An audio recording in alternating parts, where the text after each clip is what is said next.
Ujerumani imeanza hii leo utekelezaji wa kanuni mpya ya vituo vya mafuta baada ya bei ya mafuta kupanda kwa kasi kutokana na vita vya Marekani na Israeli dhidi ya Irani. Kupitia kanuni hiyo mpya, vituo vya mafuta vinaruhusiwa kupandisha bei mara moja tu kwa siku wakati wa mchana.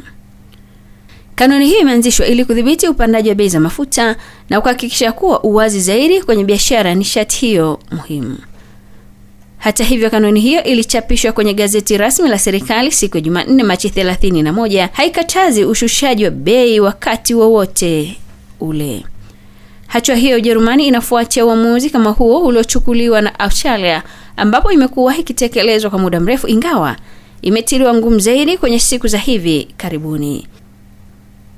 Vyama vya wenye vituo vya mafuta na kampuni za huduma za magari zinasema huenda kanuni hiyo ikaathiri pakubwa biashara zao.